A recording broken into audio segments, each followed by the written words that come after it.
자, 2026년 3월을 시작하는 새로운 성경이 열렸습니다. 바로 귓가에 들려주신 복음이 되겠습니다. 3월은 4월 초에 있는 부활절을 향해 나아가는 기간이고요. 총 5주일이 있습니다. 그 기간 동안 저희가 어떤 말씀으로 함께 할까 하다가 보통 사순절에 너무 비장한 말씀을 주로 하는데 예수님께서 이 땅에 오셔서 십자가 사역을 하시는 이유가 비장하기도 하지만 그것은 결국 우리 모두에게 기쁨이 되는 이야기였거든요. 그래서 보다 더 따뜻한 예수님의 본질, 그래서 우리에게 주신 말씀, 위로의 메시지, 귓가에 들려주신 복음으로 해서요, 마음 든든한 사순절 이야기로 이번 3월을 따뜻하게 보내려고 합니다. 내용은 이렇습니다. 이사야서 40장부터 55장까지의 내용을 이사야 일부분인데요, 진행할 예정입니다. 자, 그래서 위로하라 내 백성을.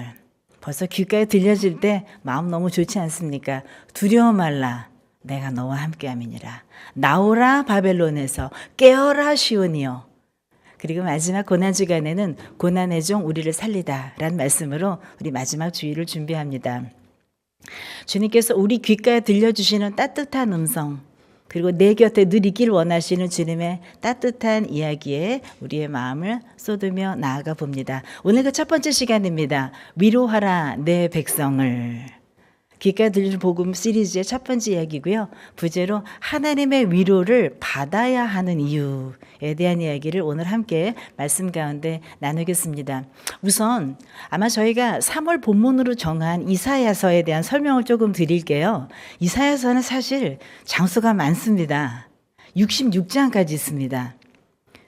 그래서 아마 한 개인이 이사야서를 재밌게 읽기는 좀 쉽지가 않습니다. 그리고 내용도 평평하지 않아서 사실은 이사야서를 강해하는 건 사실 쉽지 않습니다. 그래서 자, 이사야 전체 가운데 저는 일부를 하려고 하는데요. 우선 이사야서라고 하는 정말 무시무시해 보이는 이 책이 어떤 것인지를 제가 그런 책이 아니라는 그 오해를 풀어드리면서 너무나 아름다운 책이라는 입문을 오늘 소개해 드립니다. 이사야서는요, 크게 두 토막으로 나눌 수가 있습니다. 너무 크니까요, 한 토막을 내려면 33장이 아니라 조금 더 가서 39장에서 잘라서 두 동강을 해서 두 덩어리로 보면 아주 좋습니다. 우리 성경이 전체가 몇 권이죠? 66권이죠? 똑같습니다. 이사야도 66장이잖아요. 그 중에서 39장, 구약이 전체 우리 몇 권이죠? 39권입니다. 그러니까 성경 66권 가운데 구약이 39권, 그럼 신약은 27권. 그렇게 해서 우리가 더해서 66권이라고 알고 있는데요. 이사야서도요, 구조가 똑같습니다. 66장까지 있고요. 앞에 39장까지를 한 덩어리로 자르고 그 다음에 뒤를 따로 복원합니다. 자, 그래서 앞에 좀 비중이 큰데요. 그래서 근데 이 39장을 기점으로 아주 다른 분위기가 펼쳐집니다. 그러니까 한 단어로만 표시하자면 앞쪽은요, 39장까지는 심판, 죄의 선고라면 40장부터는 평화. 이제 그 죄의 선고 기간이 끝났어요. 그래서 앞으로 펼쳐지는 성도들을 위로하는 이야기. 39장까지가 포로기였다면 40장부터는 포로 해방된 이후 완전히 다른 이야기가 펼쳐지기 때문에 39장을 반환점으로 해서 보시면 읽기가 훨씬 수월합니다. 사순절 분위기에 맞추어서 저는 그 다음 뒷부분에 주목하려고 하는데요. 뒷부분도 조금 더 자세히 보면 사실 이사야서 전체를 3등분 할 수가 있습니다. 자, 그래서 앞서 얘기한 39장까지의 이야기, 이것을 1 이사야, 포로기, 정말 슬픈 이야기, 그리고 잘못한 것으로 인해서 정죄받는 이야기가 앞쪽을 차지하고 있다면 뒷부분을 차지하는 40장부터 이야기는 또 두 단계로 나눠볼 수가 있습니다. 40장부터 55, 외우기 쉽지요? 40장부터 55, 그리고 56장부터 66까지가 마지막이 되어서요, 두 번째 있는 것을 제2 이사야, 세 번째 있는 것을 제3 이사야라고 부릅니다. 제2 이사야와 3 이사야가 갈리는 지점은 뭐냐면요, 55장까지는 포로기를 막 마치고 난 불쌍한 백성들에게 이제 회복되었다. 걱정하지 말아라. 이제는 더 이상 족쇄가 너희를 힘들게 하지 않을 것이다. 라고 하는 강한 위로의 말씀이 있고요. 그 다음에 56장부터 있는 것은 뭐냐면 귀환을 완전히 한 이후에 위로만 받으면 다가 아니죠. 그 위로를 바탕으로 해서 이제 무너진 예루살렘을 재건해야 되겠지요. 그래서 56장부터는 재건하는 예루살렘을 재건하기 위해서 필요한 힘들 그리고 회복과 새 하늘 새 땅에 대한 얘기가 펼쳐집니다. 그래서 약간 분위기가 다르기 때문에 제가 이번 3월 한 달 동안은 다 다룰 수는 없어서 가운데 토막 제2 이사야만 여러분들과 함께 나누도록 하겠습니다. 40장부터 55장까지 내용이고요. 이 안에는 사실 예수님께서 왜 이 땅에 오셔서 왜 고난을 받으셨는가에 대한 앞의 이야기들이 함께 나와 있습니다. 이것을 우리가 세트로 보기는 쉽지 않은데 저희가 관련돼서 이사야서 전체를 고난받는 주님의 종 이미지와 또 위로해 주시는 메시지, 이스라엘이 받았던 메시지이기도 하지만 오늘날 우리를 현대를 살아가는 우리에게도 동일하게 필요한 위로의 메시지를 이사야 제2 이사야를 통해서 보고자 합니다. 그 첫 번째 장인 40장 이야기가 바로 오늘 함께할 이야기입니다. 40장도 조금 긴데요. 31절까지 있으니까 그 내용은 앞쪽에 1, 2절이 아주 분명히 나옵니다. 위로하라 내 백성을.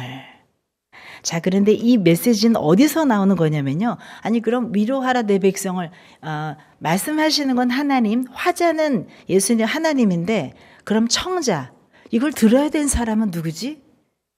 내 백성을 위로하라니까 이게 내 백성에게 한 얘기 같지는 않고 나한테 한 얘기인가? 누구한테 한 얘기인가?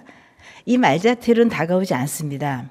그리고 설명도 자세하지 않습니다. 그런데 이사야서 1장을 읽으실 때는 1, 2절은 특히 이 세팅 자체가 천상회의, 하나님께서 주관하시는 저 천상에서 이 세상을 향한 큰 프로젝트를 진행하시면서 나온 이야기입니다. 위로가 키워드다. 위로하라 내 백성을 하면서 나온 1, 2절 이야기가 있고요. 백성이라고 하는 말이 참으로 따뜻하고 살가운 말입니다. 우리는 백성하면 뭔가 정치적인 용어 같지요. 하나님께서 이사야서 말씀을 통해서 백성이라고 말씀하신 거는 너무나 따뜻한 특별한 특혜를 받는 주님의 사람이라는 의미를 담고 있습니다. 그리고 이 아름다운 이야기를 향해서 마음에 닿도록 말하라는 얘기가 나와요. 그래서 제가 여기에서 착안을 해서 귓가에 들려주신 복음이라고 했는데요. 야단치기 위해서 가르치기 위해서가 아니라 마음 따뜻하게 그랬어 라고 달래주시는 그 마음의 목소리가 되겠습니다. 자, 이어서 3절부터 11절까지는 통치자이자 목자이신 하나님, 그 하나님의 위로가 왜 필요하냐면요. 하나님께서는 두 가지 속성을 갖고 계십니다. 그 하나가 뭐냐면 하나님께서는 절대 큰 힘을 가지신 분이에요. 세상 모든 것을 움직이시는 분입니다. 지난 겨울만 해도 영하 10도 이하를 밑도는 너무나 추운 날씨가 우리의 손발을 얼어붙게 했는데요. 시간 지나고 보니까 지금은 바람이 불어오는데도 시리지가 않아요. 뭔가 보돌보돌한 갯바닥 같은 것이 우리 얼굴을 만지는 느낌 들지 않으십니까? 누가 이 동력을, 누가 이 풍력을 만들어냈습니까? 어떤 기계가, 어떤 정부가 이것을 해냈습니까? 하나님의 힘이시죠. 세월의 시간표, 계절에 따른 매뉴얼을 갖고 계신 하나님께서 거기에 맞춰서 돌리고 계신 겁니다. 그 누구도 거스를 수 없는 계절의 변화. 봄이 오지 않도록 막아선다는데 그 봄이 오지 않겠습니까? 바로 하나님의 통치가 있기 때문입니다. 그럼 하나님은 모든 것을 다 컨트롤하시는 분이니 무섭겠네요. 하나님 말씀 안 들으면 큰일 나겠네요. 물론 그렇습니다. 준엄하신 분 맞습니다. 하지만 우리를 혼내키기 위해서, 우리를 그저 괴롭히기 위해서 우리에게 위력을 과시하시는 그런 통치자가 아닙니다. 또 다른 한 면을 같이 갖고 계신데 그것은 바로 뭐냐면 낙심한 어린 양을 품에 안으시는 목자의 이미지도 같이 갖고 있습니다. 그래서 주님 한 분만 내 곁에 계시면 됩니다. 날 위해서 가장 큰 힘도 행사해 주실 수 있고요. 내가 힘들 때는 나를 가장 따뜻하게 보살펴 주시는 그 힘, 그게 바로 하나님이라고 오늘 본문 가운데 얘기하고 있습니다. 본문을 한번 직접 읽어볼까요? 1절부터입니다. 너희의 하나님이 이르시되 너희는 위로하라, 내 백성을 위로하라. 너희는 예루살렘의 마음에 닿도록 말하며 그것에게 외치라. 그 노역의 때가 끝났고 그 죄악이 사함을 받았느니라. 그의 모든 죄로 말미암아 여호와의 손에서 벌을 배나 받았느니라 할지니라 하시니라. 자, 1, 2절. 내 백성을 위로하는 첫 포인트의 선언이고, 천상회의에서 하나님께서 사자를 명령하셔서 내가 지상을 향한 큰 계획을 말씀하시는 순간입니다. 내가 지금부터는 위로 프로젝트야. 지금 39장까지는 그동안 나를 의지하지 않고 외세에 휘둘렸던 남유다 백성들을 향한 심판이 주로 언어였는데 이제 포로기가 끝났습니다. 자, 그 노역의 때가 끝났다라고 합니다. 고생 다 했어요. 이제 그것을 치렀으니 이제부터는 회복과 위로와 앞으로 일어날 힘을 더해주겠다라고 선언하시면서 시작을 하시는 게 바로 40장 머리가 되겠습니다. 이미 그 죄악의 사함을 받았고 이제부터는 앞으로 나아갈 것이다. 3절입니다. 외치는 자의 소리여 이르되 너희는 광야에서 여호와의 길을 예비하라. 사막에서 우리 하나님의 대로를 평탄하게 하라. 골짜기마다 도두어지며 산마다 언덕마다 낮아지며 고르지 아니한 곳이 평탄하게 되며 험한 곳이 평지가 될 것이요 여호와의 영광이 나타나고 모든 육체가 그것을 함께 보리라. 이는 여호와의 입이 말씀하셨느니라. 이것은 유명한 핸델의 메시아 부분에 나오는 가사가 바로 여기서 나왔습니다. 골짜기마다 도두어지고 산마다 언덕마다 낮아지며 웅장한 합창, 코러스가 바로 이 가사를 중심으로 이루어지고 있죠. 제가 읽겠습니다. 말하는 자의 소리여 이르되 외치라. 대답하되 내가 무엇이라 외치리까 하니 이르되 모든 육체는 풀이요 그의 모든 아름다움은 들의 꽃과 같으니 풀은 마르고 꽃이 시들면 여호와의 기운이 그 위에 불미라. 이 백성은 실로 풀이로다. 풀은 마르고 꽃은 시드나 우리 하나님의 말씀은 영원히 서리라 하라. 아름다운 소식을 시온에 전하는 자여 너는 높은 산에 오르라. 아름다운 소식을 예루살렘에 전하는 자여 너는 힘써 소리를 높이라. 두려워하지 말고 소리를 높여 유다의 성읍들에게 이르기를 너희의 하나님을 보라 하라. 자, 왜 위로의 하나님, 왜 하나님의 위로를 받아야 되는지에 대한 이야기가 하나님이 어떤 분이신지를 쭉 설명하고 있는 맥락 가운데 있습니다. 10절, 11절은 우리 함께 봉독한 내용이기 때문에 눈으로 보겠습니다.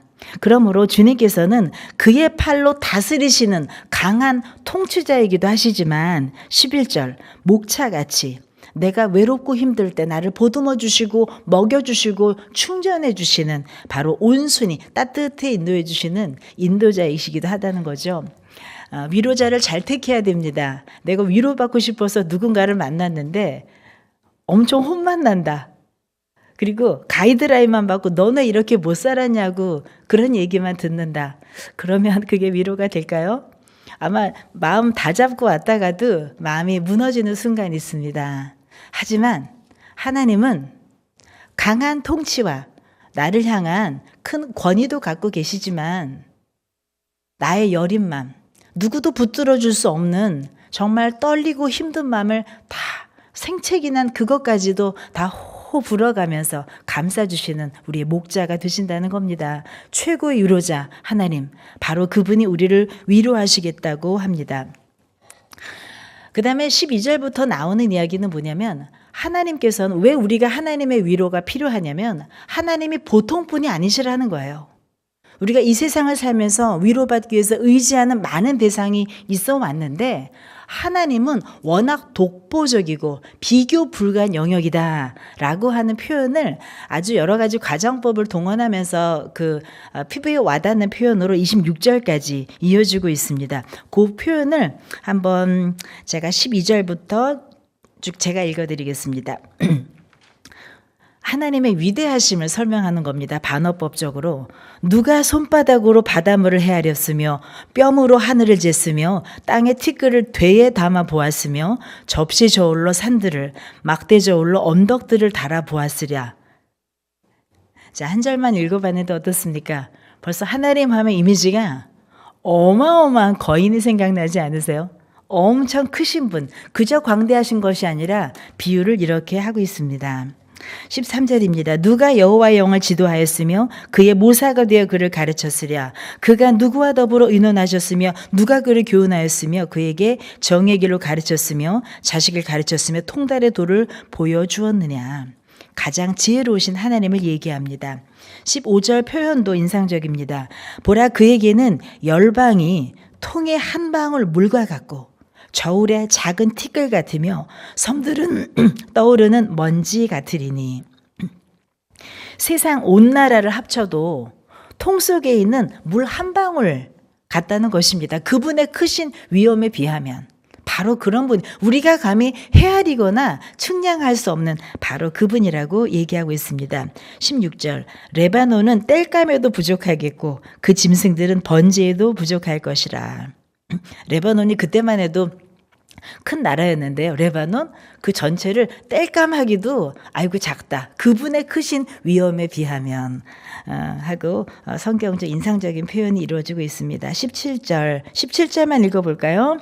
그의 앞에는 모든 열방이 아무것도 아니라 그는 그들을 없는 것 같이 빈 것 같이 여기시니라.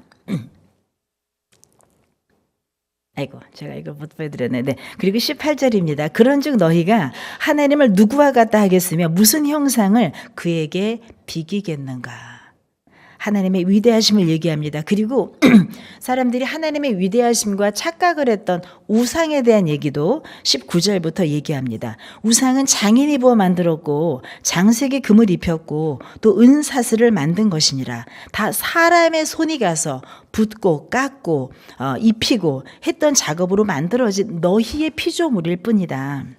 궁핍한 자는 거제를 드릴 때 썩지 아니하는 나무를 택하고 지혜로운 장인을 구하여 우상을 만들어 흔들리지 아니하도록 세우느니라.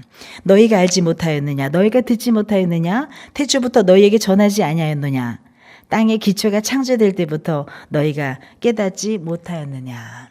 하나님의 크심을 증명하는 가장 중요한 사건은 하나님이 창조주라는 것입니다. 이 세상을 만드셨던, 그러니까 시점상으로 맨 앞쪽에 누구도 따라올 수 없는 선제적인 인물이라는 것이고요. 또한 천지라고 할 때 그 규모는 어마무시하죠. 그러니 하나님의 창조 이야기가 곁들여지면서 하나님의 위대하심, 그 어떤 세상의 존재보다 월등하셔서 우리에게 큰 힘이 되시는 하나님을 설명합니다. 눈으로 쭉 보시고요. 26절 같이 읽겠습니다. 너희는 눈을 높이 들어 누가 이 모든 것을 창조하였나 보라. 주께서는 수요대로 만상을 이끌어내시고 그들의 모든 이름을 부르시나니 그의 권세가 크고 그의 능력이 강함으로 하나도 빠짐이 없느니라. 하나님은 그런 분이십니다. 가끔 내가 믿는 하나님이 맞나? 내가 믿는 하나님 정말 나를 돌아보시는 거 맞나라는 회의가 드실 때는 이사야서 1장을 그리고 이 절절한 표현들을 한번 같이 읽어보십시오. 그러면 그런 분이시지? 라고 내 마음이 동의된다면 그 크신 하나님이 이미 내 안에 있는 것입니다. 그리고 그분을 내가 느끼면서 나아가기 때문에 세상에 어떤 존재가 우리를 복잡하게 괴롭히거나 억울할지라도 이겨낼 수 있습니다. 우리가 믿는 하나님 보통뿐 아닙니다. 찌찌하신 분 아닙니다. 바로 이런 분이십니다. 레바논을 땔감만도 못하다고 보시는 바로 그분, 그 하나님이 해주시는 마지막 약속이 있습니다. 낙심한 자를 향해 약속하신 하나님이 바로 이사야 40장의 가장 마지막 부분을 형성하고 있는 주님의 말씀입니다. 우리가 세상을 살면서 가장 힘든 것은 뭐냐면 낙심이라고 얘기합니다. 그리고 낙심이 되는 가장 많은 상황을 얘기할 때 내가 잊혀진 것 같은 느낌이라고 합니다. 특히 유명 연예인들이 세상을 호령하는 그리고 세상을 막 흔드는 그런 인플루언서로 살다가 갑자기 삶이 무너졌을 때 느끼는 그 회의감과 그 우울감이 다른 분보다 굉장히 큰데요. 그 이유 중에 가장 슬픈 불안이 내가 잊혀졌나? 이제 나는 재기할 수 없나? 아무도 날 기억 못하네? 그 불안이라고 하더라고요. 같은 표현이 나옵니다. 오늘 이사야 40장 27절에도 하나님 앞에 내 길이 숨겨진 것 같다.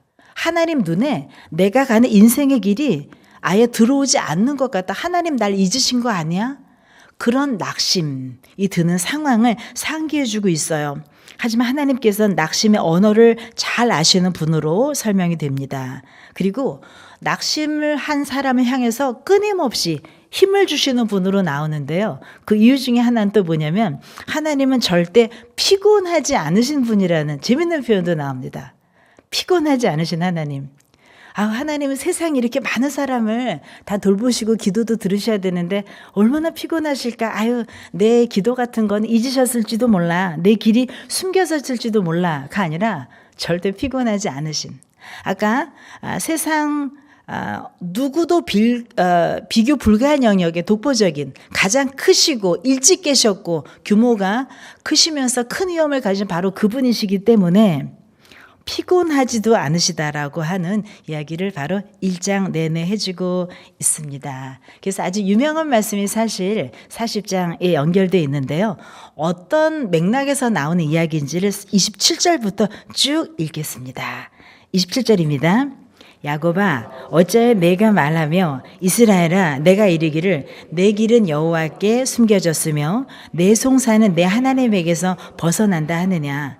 너는 알지 못하였느냐 듣지 못하였느냐 영원하신 하나님 여호와 땅 끝까지 창조하신 이는 피곤하지 않으시며 곤비하지 않으시며 명철이 한이 없으시며 피곤한 자에게는 능력을 주시며 무능한 자에게는 힘을 더하시나니 소년이라도 피곤하며 곤비하며 장정이라도 넘어지며 쓰러지되 오직 여호와를 앙망하는 자는 새 힘을 얻으리니 독수리가 날개치며 올라감 같을 것이요 다른 박질하여도 곤비하지 아니하겠고 걸어가도 피곤하지 아니하리로다. 아주 유명한 이 말씀. 우리가 많이 애송할 때마다 힘이 나는 이 말씀의 배경은 바로 이사야 40장. 우리를 위로하시는 위로 프로젝트를 시작하시는 하나님의 그리고 그분의 위로하심이 얼마나 대단한 것인지를 설명하는 가운데 하나님의 크심과 위대하심 바로 그 결론부로 나오는 것입니다. 그러니 우리가 어떤 낙심할 상황이 되더라도 그 하나님을 우리가 의지하고 사는 것이니 더 힘이 나야 되겠지요. 이 구절은 바로 이 40장 처음부터 이어지는 이 맥락을 이해할 때 우리에게 사실 더 큰 힘이 됩니다. 아울러서 여기가 앙망이란 말을 우리 아주 좋아하고 우리 찬송가에서 주를 앙모하는 자 올라가 굉장히 좋아하는 단어인데요. 그 단어를 조금 더 자세히 좀 설명을 해드리겠습니다. 앙망한다고 표현되어 있는데 한자로는 우러를 앙, 소망할 때 망 해서 우러러 바란다, 앙망으로 표기합니다. 원래 이것이 표기된 히브리어는 카바라는 단어인데요. 이 단어가 갖고 있는 원래 뜻은 뭐냐면 실을 이렇게 꼬는 걸 얘기합니다. 실을 왜 꼴까요? 우리 처음에 직물이 만들어지는 과정을 보면은 사실 우리 면 생각해 볼까요? 우리가 면 여러 가지 피부에 직접 닿는 여러 가지 흡수성 좋은 천연 소재로 면을 많이 쓰는데 그 코튼이라고 하는 것이 원래는 솜 덩어리로 되어 있는 식물이죠. 그 식물의 솜을 옛날에 잣는다 그랬습니다. 그 솜을 자아서 평평하게 한 다음에 그것을 꼬아야 실이 되죠. 아주 가는 실. 그 꼬은 실을 씨줄, 날줄에 엮어서 배틀에 짜고 기술이 발달되면서는 아주 더 곱게 되면서 더 부드러운 면이 나오기 시작했지만 아무튼 모든 직물의 기본은 실을 꼬는 것입니다. 그리고 실을 꼴 때 그냥 손만으로는 우리의 몸을 부드럽게 감쌀 수가 없죠. 그리고 내구성도 떨어지죠.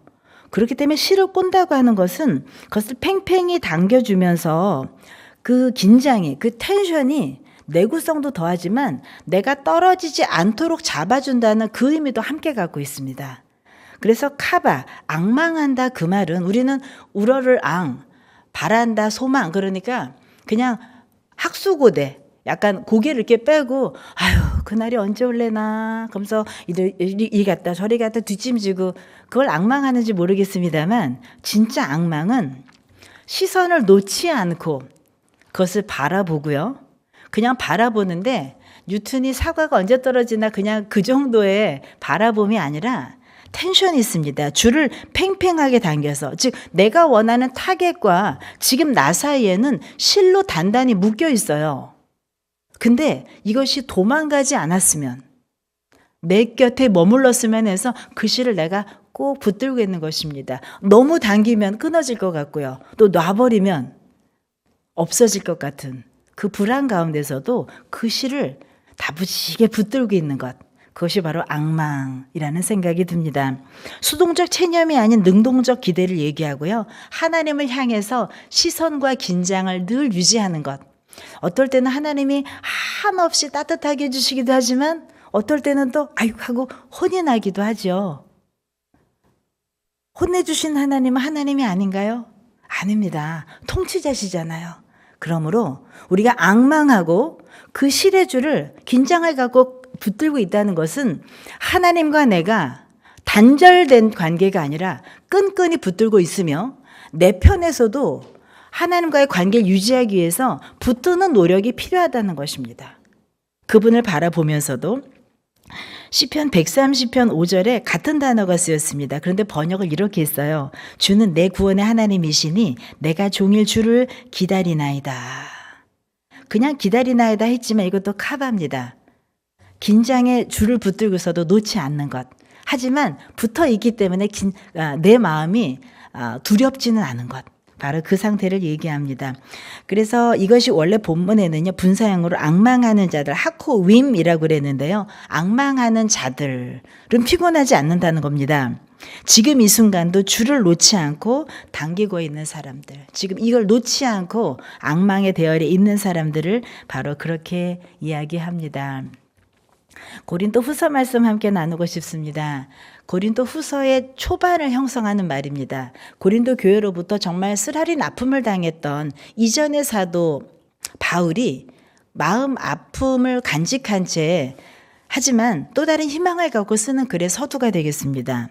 제가 읽어드리겠습니다. 찬송하리로다. 그는 우리 주 예수 그리스도의 하나님이시요 자비의 아버지시요 모든 위로의 하나님이시며 우리의 모든 환난 중에서 우리를 위로하사 우리로 하여금 하나님께 받는 위로로서 모든 환난 중에 있는 자들을 능히 위로하게 하시는 이시로다.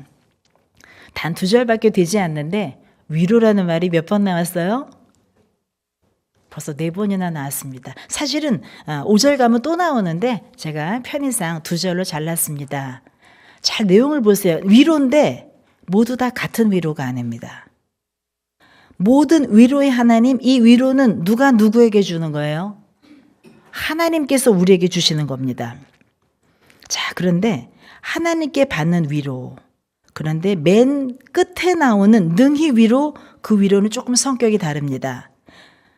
모든 환난 중에 있는 자들을 능히 위로하게 하시는 이다. 위로하게 하시는 이라 그러네요. 하나님의 위로가 아니에요. 누구의 위로죠? 위로받은 사람의 위로예요. 위로를 받은 사람만이 할 수 있는 그 위로로 내 주변에 위로가 필요한 사람들을 능히 위로하게 해주신다는 것입니다. 우리 샤워 효과처럼 위에서 물을 부으면 이렇게 흘러내리고 이렇게 흘러내려서 그 밑까지 플로잉 하는 것처럼 위로를 내가 넘치게 받게 되면 그 위로가 흘러서 내 주변에 위로가 필요한 사람에게까지 간다고 하는 것이니 얼마나 귀한 일입니까? 자, 그래서 위로는요, 시작이 중요합니다. 위로의 시작은 위로에 있습니다. 위로 있습니다. 위로를 받으실 때는 위로부터 오는 위로를 받으시기를 바랍니다. 위로를 옆에서 먼저 받으셔서 오리진을 삼으려고 하시면 그 위로는 한계가 있어요.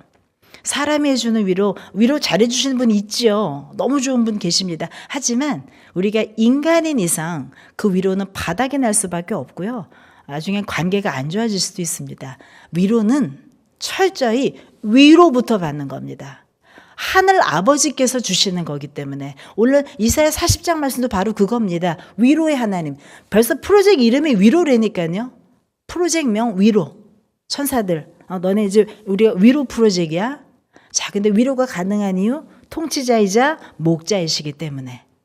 그래서 고린도 후서도 그대로 적용이 됩니다. 어떤 슬픔이 있더라도 사람의 말에 상처받지 않으시기를 권합니다. 내가 지금 내 마음이 볶이고 있는 그 말에, 그 워딩의 근원이 사람이었다. 그럼 잊으시기 바랍니다.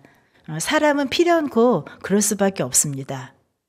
그래서 모든 위로의 근원은 위로부터 쏟아주시는 하나님, 이미 지상 명령으로, 지상을 향한 계획으로 위로라는 키워드를 붙들고 계신 하나님께 발버둥 치십시오.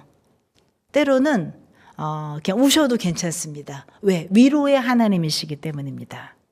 자, 그리고 진짜 백이 그 위로를 받은 사람은 그 충만함이 결코 그대로 머물지 않습니다. 흘러갑니다. 넘쳐납니다. 그래서 그분은 진짜 위로할 줄 알아요. 기술로, 상담으로, 어떤 원리로 터득한 위로가 아니라 위로부터 받은 위로는 세상 사람을 향한 진정한 위로를 가능하게 해주십니다. 드라마 잘 보지 않는데 어떤 드라마에 너무 유명한 내레이션, 마무리 부분이 있어서 설명을 잠깐 해드리겠습니다. 치매로 너무 힘든 가운데 많은 고통스러웠던 기억을 잊고 마지막을 맞이하는 여자 주인공이 마지막 남긴 이야기입니다. 굉장히 곡절 많은 인생을 겪었는데요. 이렇게 인생을 고백하면서 마지막 드라마가 대단한 막을 내리는데 제가 읽어드리겠습니다. 읽기 전에 이 역을 했던 분이 우리 김혜자 권사님이셨는데 그분이 2019년 백상예술대상 55회 대상을 받으셨어요. 대상을 받아서 나오셔서 수상소감을 이걸로 대신하시더라고요.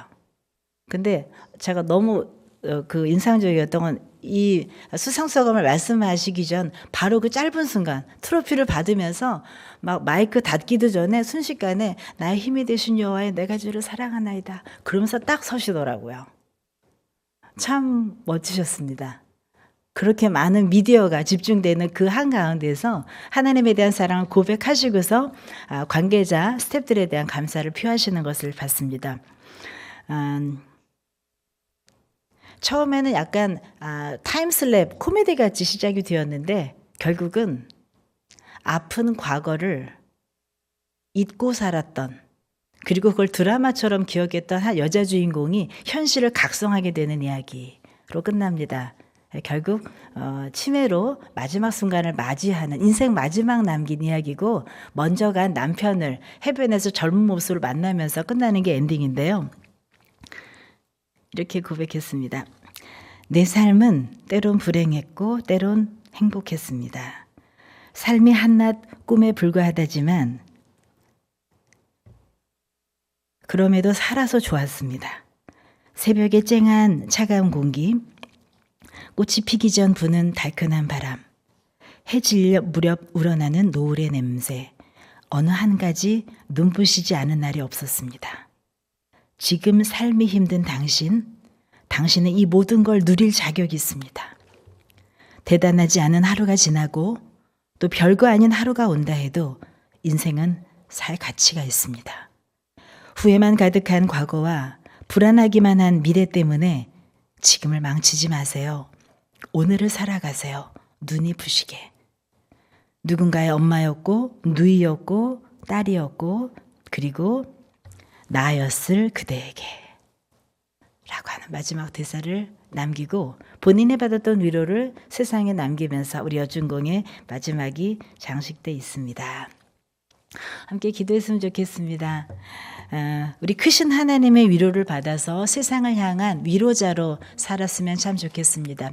한 말씀 더 할 것은 사실 오늘은 3.1절이어서 저희가 3.1절 예배를 따로 드리는 교회도 있을 만큼 소중히 여기는 것입니다.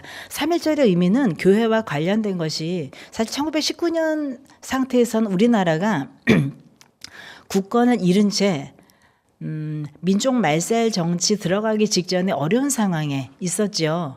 그때 한국 기독교에서는 출애굽 정신을 바탕으로 해서 교회 안에서 믿음의 힘으로 사실 항일 정신을 키우고 그 안에 있는 네트워킹을 다 사용해서 사실 그 당시 우리나라가 자체로 갖고 있던 자치 조직이 없던 상태에서 1919년에 전국적인 만세 운동에 그 도화선이 되자 가장 기본적인 네트워킹을 전국에 있는 교회들이 그 기능을 했습니다.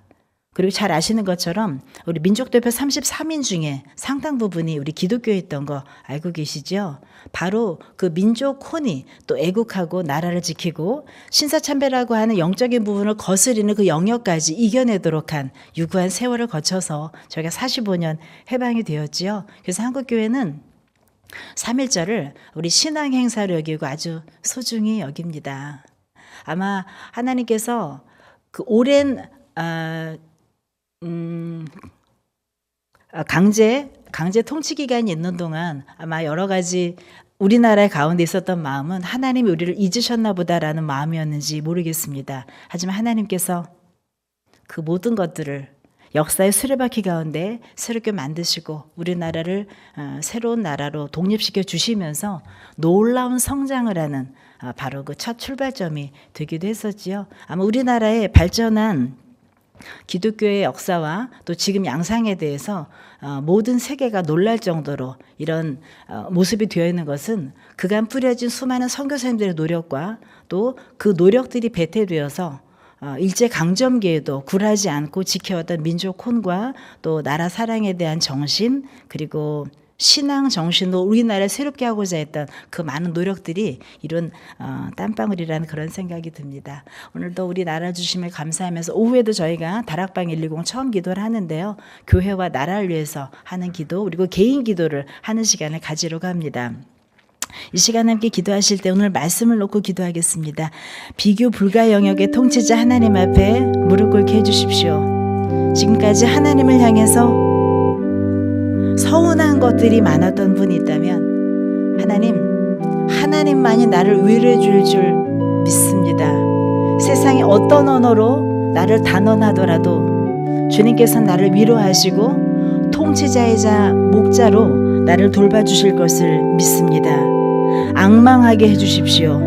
끊어진 듯 하지만 그 줄을 붙들고 기도의 끈을 이어가게 하시고 말씀의 끈을 이어가게 하시고 새 힘을 얻게 하여 주옵소서. 그리고 위로가 필요한 주님의 백성에게 제가 또한 주님의 위로자가 되어서 복음의 위로가 되어 전진 역사가 있게 하옵소서. 편찮으신 많은 분들 계십니다. 하늘을 위해서도 함께 기도합니다. 이 시간 함께 한 목소리로 기도하겠습니다.